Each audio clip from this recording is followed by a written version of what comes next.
ಬೇಡ ಹೇಳ್ತಿದ್ದೀನಿ.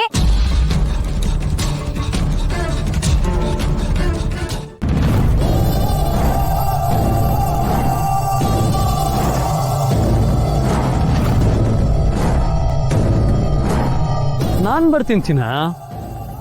ಎಲ್ಲಿಗೆ ಹೋಗೋಣ?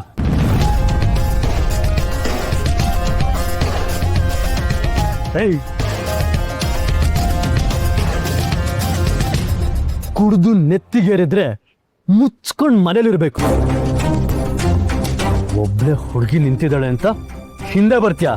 ಏಯ್, ಕೈ ಕಾಲ್ ಮುರಿದಾಕ್ಬಿಡ್ತೀನಿ.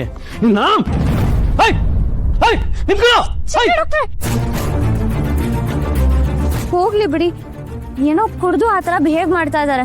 ಅವ್ರ ಮೈ ಮೇಲೆ ಪ್ರಜ್ಞೆನೇ ಇಲ್ಲ. ಸುಮ್ನೆ ನೀವ್ ಯಾಕೆ ಅವ್ರ ಹಿಂದೆ ಹೋಗ್ತೀರಾ? ಸುಮ್ನೆ ಯಾಕೆ ಗಲಾಟೆ? ಇಂಥವ್ರನ್ನ ಇಲ್ಲ ಕೂತಾಕ್ಬಿಡ್ಬೇಕು. ರೀ ಕನ್ನಡಕ, ಇಷ್ಟೊತ್ತಾದ್ರೂ ಇಲ್ಲಿ ಯಾಕೆ ನಿಂತಿದ್ದೀರಿ? ನಿಮ್ಗೇನಾದ್ರು ಆಗಿದ್ದಿದ್ರೆ ನಾನು ನಿಮ್ಗೇನು ಗೊತ್ತೇ ಆಗಲ್ಲ ರೀ. ಅದು ಬಸ್ಸಿಗೆ ವೇಟ್ ಮಾಡ್ತಿದ್ದೆ. ಲೇಟ್ ಆಗಿದೆ, ಆಟೋಲ್ ಹೋಗೋದಲ್ವಾ? ಗೊತ್ತಾಯ್ತು ಬಿಡಿ.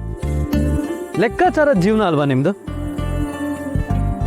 ಈ ತರ ಕಂಜೂಸ್ ಆದ್ರೆ ಹೀಗೆ ಆಗೋದು. ಪೈಸೆ ಲೆಕ್ಕ ಹಾಕೋ ನಿಮ್ಗೆ ಲೈಫ್ಗಿಂತ ಲೀಟರ್ ಪೆಟ್ರೋಲ್ ಬೆಲೆನೇ ಹೆಚ್ಚಲ್ವಾ? ಅಲ್ಲ, ಯೂಶಲಿ ಇಷ್ಟೊತ್ತಿಗೆ ಬಸ್ ಬಂದ್ಬಿಡ್ತಿತ್ತು. ಇವತ್ತೇ ಯಾಕೋ ಬರ್ಲಿಲ್ಲ ನೋಡಿ. ಇನ್ಮೇಲೆ ಲೇಟ್ ಆದ್ರೆ ಆಟೋಲ್ ಹೋಗಿ, ಇಲ್ಲ ಅಂದ್ರೆ give me a call, I will drop you. ಅದೆಲ್ಲ ಏನ್ ಬೇಡ, ನಾನ್ ಮ್ಯಾನೇಜ್ ಮಾಡ್ಕೋತೀನಿ. ಡೋಂಟ್ ವರಿ, ನಾನೇನ್ ಲೈಫ್ ಲಾಂಗ್ ಡ್ರಾಪ್ ಮಾಡಲ್ಲ. ಏನೋ ಮನುಷ್ಯತ್ವದಿಂದ ಹೆಲ್ಪ್ ಮಾಡ್ತಿದ್ದೀನಿ ಅಷ್ಟೇ. ಸರಿ ಬಿನ್, ಲೇಟ್ ಆಯ್ತು, ಡ್ರಾಪ್ ಮಾಡ್ತೀನಿ. ಇಟ್ಸ್ ಓಕೆ, ಬೇಡ, ನಾನು ಆಟೋದಲ್ಲೇ ಹೋಗ್ತೀನಿ. ಹೌದಾ? ಸರಿ ಹಾಗಿದ್ರೆ. ಹಲೋ ಬಾಸ್, ಕುಡ್ಕ ಬಾಸ್.